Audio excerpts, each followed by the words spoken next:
Olá, muito bom dia. Segunda-feira, dia 4 de julho. Giro Fortaleza, edição manhã, está no ar. Você pode nos acompanhar aqui pela TV Terra do Sol, canal 42.1 e também no portal da Prefeitura de Fortaleza, na aba TV Terra do Sol. E na edição de hoje, confirmado o segundo caso de varíola do macaco no Ceará. No Giro, a gente orienta os sintomas e o que fazer em caso de suspeita. Gonzaguinha do José Walter tem mais de 150 leitos para reforçar a saúde dos moradores da região. Nós quase triplicamos a capacidade do hospital e não só triplicar a quantidade de leitos. Há uma modernização no que diz respeito à engenharia hospitalar, que é regulamentada por leis. A Habitafor faz pesquisa de domicílios nas comunidades da Brasília e Planalto Vitória para a regularização do papel da casa. E a gente fala ainda das ciclofaixas, aumentou a quantidade e as infrações também. É a partir de agora no Giro Fortaleza, edição manhã.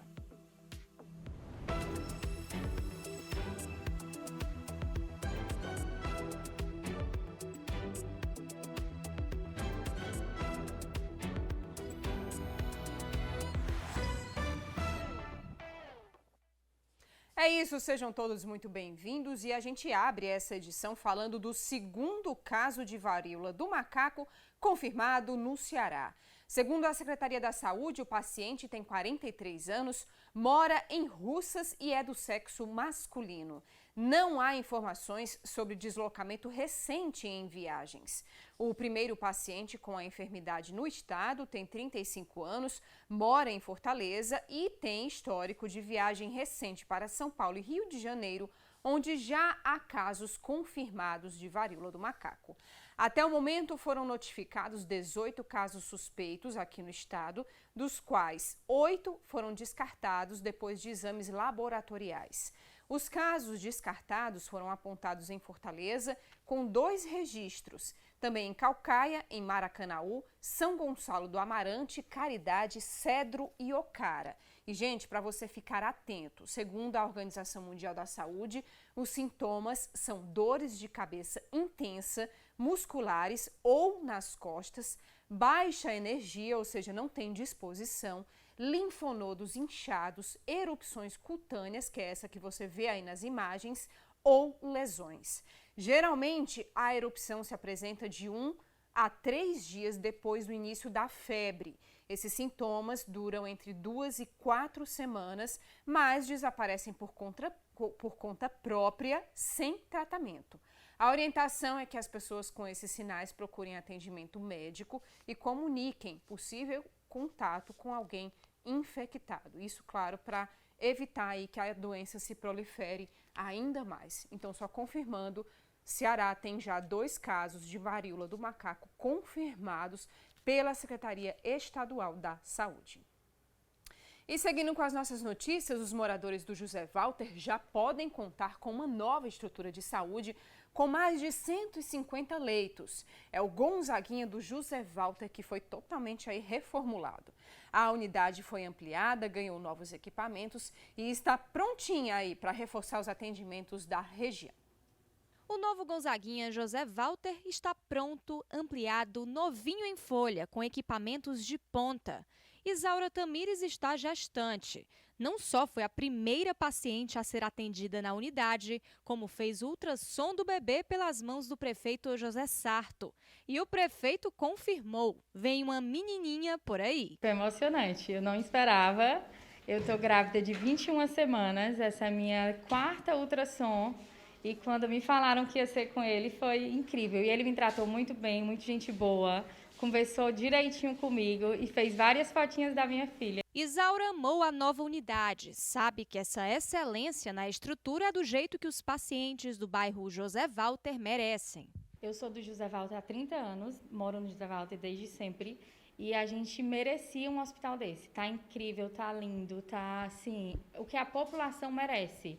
E tá, meu Deus, tem várias pessoas já falando que não acreditam que vai ter um hospital tão perto, um hospital de referência, que era isso que a gente estava merecendo, né? A estrutura antiga do Gonzaguinha José Walter contava com 54 leitos. Agora, a nova estrutura conta com 154, ou seja, esse número triplicou. São 60 leitos de clínicas médicas, 56 de alojamento conjunto, 4 leitos para internação obstétrica, 10 leitos de cuidados intermediários neonatal convencional e 24 leitos de observação. Todos os novos espaços foram vistoriados pelo prefeito José Sarto. Nós quase triplicamos a capacidade do hospital e não só triplicar a quantidade de leitos. Há uma modernização no que diz respeito à engenharia hospitalar, que é regulamentada por leis. Por exemplo, banheiros têm que ser adaptados para portadores de necessidades especiais. Tem toda uma sofisticação tecnológica que é imposta e merecidamente imposta para a unidade de saúde, por exemplo. Ela não pode deixar de ter gerador permanente 24 horas. Temos todo um complexo hospitalar maravilhoso que vai ser utilizado para toda essa região, para o Zé Walter, Cidade Jardim 1, Mudubim, enfim, toda a proximidade, que é exatamente o que nós vamos fazer lá no Hospital de Messejana. Um dos grandes destaques do novo Gonzaguinha do José Walter é a quantidade de salas pré-parto, parto e pós-parto. São 8 no total. Com isso, a capacidade do hospital para a realização de partos ampliou em 312%, saindo de 177 partos por mês para 730. Trabalhar essa atenção materno-infantil ao binômio mãe e filho no momento assim ímpar da vida, que é o momento do nascimento, que a partir desse momento uma assistência durante o parto qualificada, ela é responsável por uma vida plena em todas as potencialidades do ser humano. Então, está para muito além do que a simples entrega de uma obra, mas é um planejamento, uma estrutura que agrega qualificação profissional, atendimento humanizado, respeito ao binômio mãe e filho, como eu disse, no momento ímpar para as famílias de Fortaleza. O novo Gonzaguinha do José Walter é um ganho para a cidade, para os profissionais que lá atuam e para os usuários, em especial aqueles que necessitam do atendimento materno-infantil com a adequação de toda a ambiência ao atendimento humanizado. E a Habitafor está realizando pesquisa de domicílios de 2.100 famílias nas comunidades da Brasília e Planalto Vitória. O levantamento faz parte do processo para a regularização do papel da casa. Dona Zilda mora na comunidade Brasília, na Regional 4, desde 1968. Ela acompanhou a visita de profissionais da Habitafor. Esperança para receber o papel da casa. Fica seguro, né? Saber que tem uma carta da gente, né? Da senhora, né? Para a gente receber esse papel, né? Nessa visita, a Habitafor está buscando pelos números dos imóveis da comunidade. Após a ida de rua em rua, as equipes seguem para a pesquisa nos cartórios. O intuito é localizar quais imóveis precisam de documentação. Pegar o número das casas para a gente poder fazer uma pesquisa nos cartórios, para saber se essas casas já têm matrícula ou não. Para a gente saber quem realmente vai ser beneficiado ou não, porque no caso já teria, então não precisaria do benefício, que é da titulação. Osineire é liderança na comunidade Brasília, referência para os moradores. Ela vem auxiliando no diálogo entre prefeitura e comunidade. Eles estão com uma expectativa muito grande, né, de que essas casas realmente sejam escrituradas, porque a gente sabe da importância da escritura de uma casa, né? Nós já falamos para eles aqui também o quão é importante eles terem a escritura, e é uma expectativa muito grande. Além da regularização dos imóveis, a Habitafor também está planejando a melhoria da comunidade, trazendo mais estrutura para os moradores. A gente vai começar a elaborar um projeto urbanístico para trazer melhorias à comunidade, tentar atender todos os pontos fracos e para deixar a comunidade regularizada não apenas no papel, mas também fisicamente a sua infraestrutura. Além da comunidade Brasília, a Habitafor também está trabalhando no Planalto Vitória, na Regional 10. Nossa pausa e na volta, nosso assunto são as infrações cometidas nas ciclofaixas. Minha gente, a quantidade aumentou em toda a capital, mas infelizmente tem muita gente desrespeitando o espaço, estacionando, circulando com a moto, achando que aquilo ali é um local de desvio aí de trânsito. Enfim, como a AMC vem agindo para coibir esse tipo de infração. Na volta, a gente tem todos os detalhes. Até já.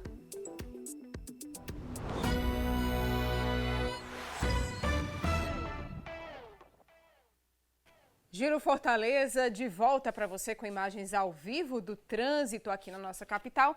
São 10 horas e 25 minutos neste momento. Aí você vê o cruzamento da... Renatinho, eu não sei qual é esse nome aqui. Clarindo Assis é com... Clara de Assis, com jornalista Tomás Coelho. Pronto, ali na Messejana, né? O Vicente está me ajudando aqui, porque esse nome aqui eu não conheço, confesso para vocês. Trânsito fluindo normalmente, sinal está fechado, motoristas estão parados, aguardando ali o sinal verde, porém o motorista não enfrenta nenhum tipo de problema passando aí neste local de Fortaleza, ali ao lado do terminal da Messejana, né? Vamos a outro ponto da nossa cidade? Tá aí imagens de quê? De chuva, né? Vemos pista molhada aí na Almirante Barroso, no cruzamento com a Almirante Jaceguai, ali na Praia de Iracema, bem pertinho do Dragão do Mar, né, gente? Pista está molhada, os motoristas precisam redobrar a atenção, porque Fortaleza está assim, né? Alternando dias de sol, dias de chuva, dias nublado. Ontem, domingo, foi um dia bem nublado aqui na capital. Hoje amanheceu o sol, mas já chove em alguns pontos, inclusive a temperatura mais amena aqui na cidade. E é o que a gente vai mostrar no outro ponto que a gente vai viajar agora, nas câmeras de vídeo monitoramento da AMC, que é aí, ó, nesse cruzamento da Antônio Salles com a Desembargador Moreira, tem um termômetro, e esse termômetro registrou hoje 21 graus de temperatura. Segundo a FUNSEMI, a menor temperatura aqui na capital registrada neste ano, né? Em pleno dia 4 de julho, férias escolares. E, teoricamente estamos no inverno, mas a gente sabe que na prática Fortaleza não vive nessa diferenciação de frio, porém registramos sim uma temperatura mais amena. Isso foi às 4h30 da manhã. E aí, sobre trânsito, o sinal fechou, motoristas estão parados aguardando aí o verde e tá fluindo normalmente, fluindo tudo tranquilamente aí neste ponto da nossa capital. E, gente, vamos seguir falando de trânsito. Hoje estamos recebendo aqui o André Luiz Barcelos, mais uma vez. Ele é gerente de educação da AMC e vem falar de um assunto que está começando a ficar polêmico. É o quê? As infrações nas ciclofaixas. Isso por quê? Porque tem novidade e ele vai explicar tudinho pra gente a partir de agora. Muito bom dia. Muito obrigada aí pela sua vinda mais uma vez. Bom dia, satisfação. É sempre muito bom estar aqui, conversar um pouquinho sobre trânsito, mobilidade, segurança viária. Sempre muito bom. E qual é a novidade, né, da ciclofaixa? Sim. É uma novidade que já tem algum tempo, na verdade, mas a gente tem notado que as pessoas estão falando mais ultimamente sobre isso, né? Que é exatamente uma situação que foi regulamentada no ano passado ainda, que foi uma infração que foi criada justamente para aquela situação do veículo que para na ciclofaixa. Antes, nós não tínhamos esse tipo. A gente tinha a situação do veículo que ele transitava na ciclofaixa, que é uma infração mais grave, mas também aquela infração daquele veículo que estacionava na ciclofaixa. E hoje a legislação nacional ela tem alteração e cria essa situação do cidadão que para na ciclofaixa, e essa situação acaba sendo hoje uma infração grave. Isso vai gerar impactos para a mobilidade das cidades de um modo geral, é uma regra nacional, mas ela tem uma justificativa bem interessante.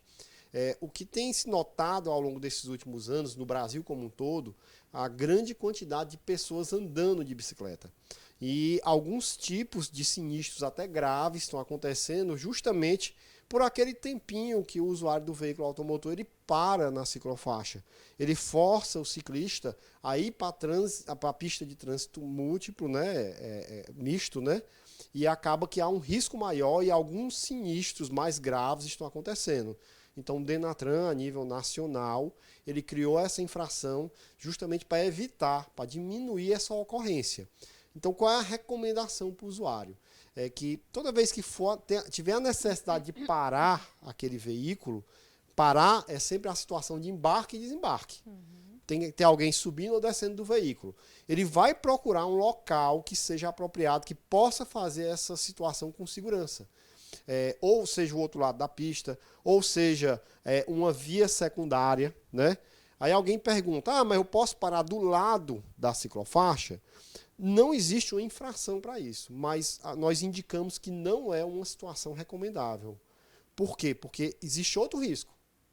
Agora você vai ter o risco daquela pessoa que está entrando no veículo ou saindo do veículo com aquele fluxo de bicicletas, que em Fortaleza ele está cada vez maior.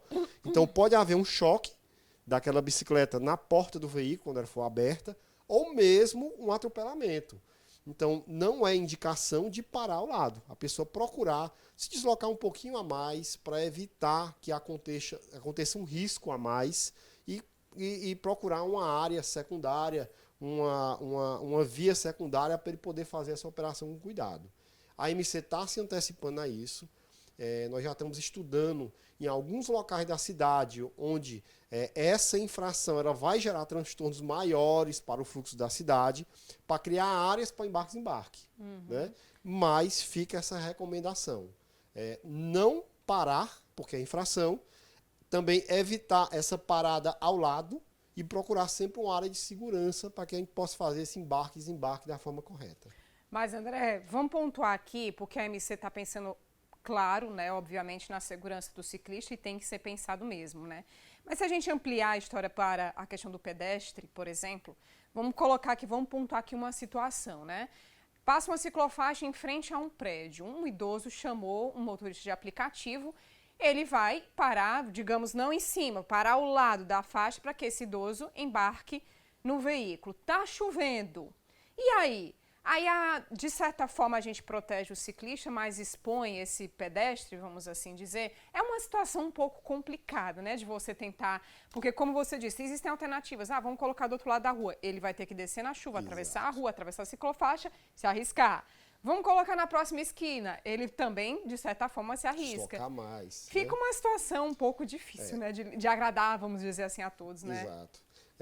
Nós temos aí uma balança entre a questão de mobilidade e acessibilidade de um lado e segurança viária do outro, muitas vezes. Quando eu aumento, por exemplo, a mobilidade aumenta na velocidade, a segurança ela vai cair, né? Então, o que a gente precisa ter nesse momento é clareza para que a gente possa equilibrar essa balança. Ela precisa ter a mobilidade, mas a mobilidade ela só tem sentido se ela for segura. Por isso que você não tem as vias sem limite de velocidade. Então, só existe sentido na mobilidade, na acessibilidade, se ela for segura.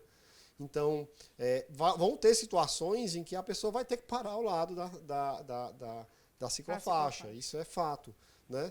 Mas, sempre que possível, que é desejável que a população ela busque os caminhos mais seguros. Por quê? Porque também há um risco para esse pedestre, mas também há um risco para o ciclista. Então, nós não podemos aceitar riscos. Então, por isso que a gente vai pensar em infraestruturas, mas situações vão ocorrer e todos os usuários são responsáveis. Isso aqui é interessante. A gente está hoje, a cidade de Fortaleza, ela pensa com a ideia da visão zero, que a gente não pode tolerar as mortes. Então, a responsabilidade no visão zero ela é do órgão de trânsito, ela é do motorista do Uber, que está parando para fazer um embarque ou desembarque, ela é do próprio idoso, que vai ter que se deslocar. Ou um cadeirante, ou um cadeirante, Enfim. Então a responsabilidade é nossa, de um modo geral. Então, cada um vai ter que colaborar um pouco, cada um vai perder um pouco do seu conforto para que a gente tenha uma condição de segurança para todos. Ok. Vamos pontuar aqui uma outra situação, né, que a gente estava até conversando anteriormente. Se na saída da minha garagem, lá do meu prédio ou da minha casa, enfim, tem uma ciclofaixa, eu preciso parar para verificar se vem veículos para poder eu entrar na via. E aí eu posso também ser penalizada por isso, se eu parar em cima da ciclofaixa para poder ver o trânsito? Perfeito. Não só numa saída de garagem, mas, por exemplo, você está numa secundária para entrar numa avenida principal, né? É a mesma situação, você... precisa parar, né? Perfeito. Vamos pegar aqui um exemplo que já é mais antigo até. que é a questão do transitar sobre o passeio, né? Transitar sobre o passeio não é uma situação absoluta. Eu não posso dizer que é proibido terminantemente qualquer veículo transitar no passeio, não é. Qualquer veículo ele pode entrar no passeio e transitar para acessar um lote, uma residência, para entrar ou sair da sua casa, para entrar num posto de gasolina, entrar ou sair, num comércio. Então, não é absoluto. E a mesma coisa para a ciclofaixa. Eu posso entrar na ciclofaixa, eu posso fazer essa movimentação, e nesse sentido, essa movimentação de você parar para olhar, ainda está nessa situação de transitar, de fazer a operação para poder cruzar a ciclofaixa. Então, isso é perfeitamente permitido. O que a gente tem que ter cuidado é uma situação que, infelizmente, tem causado acidentes na cidade, que a gente chama de cegueira da inatenção. Olha que o nome é bem interessante, né? O que é essa cegueira da inatenção?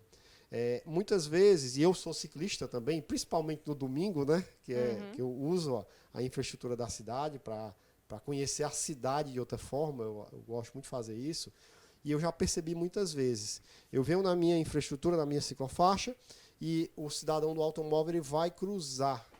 E eu vejo ele olhando no meu sentido. Mas hoje eu percebo que muitas vezes ele não me vê, porque eu não sou um risco para ele. Eu estou numa bicicleta. Ele está olhando, mas ele está olhando para o automóvel. E quantas vezes eu tive que parar a minha bicicleta, porque ele olhando para mim, ele avançou. Então, muito cuidado com essa situação, né? Nós que somos usuários mais vulneráveis, quando estamos a pé, quando estamos na bicicleta, quando estamos no patins, né, que agora está muito comum, né? Então, a gente tem que ter cuidado com isso. A nossa atitude ela tem que ser preventiva. E cuidado com essas questões da cegueira da inatenção. Você tem que perceber se ele está realmente lhe vendo, porque muitas vezes ele olha para você e ele não lhe percebe. Por isso, quanto mais gente andando de bicicleta, andando de patins, quanto mais gente nas vias da cidade, como pedestre, mais seguro se torna essas formas de andar na cidade. Porque as pessoas vão se habituando a respeitar. Exatamente. Né? Que infelizmente a gente não tem esse hábito, né? A gente cria. Por enquanto. A gente vai criar, a gente não tem agora, mas a gente vai criar esse hábito, porque a cidade ela está mudando, né? Ao longo desses últimos anos. As pessoas estão ganhando a cidade. E quem ganha é a população, de modo geral. Certo, agora eu vou pontuar uma outra situação que eu acho que essa, de fato, ela acontece e muito e incomoda e muito, que é o quê? As motos que, infelizmente, acham que a ciclofaixa é um local para eles desviarem do trânsito, né? Assim, no meu trajeto, vindo para o trabalho, eu passo muito ali na Rogaciano Leite e, é incrível, ninguém respeita a ciclofaixa.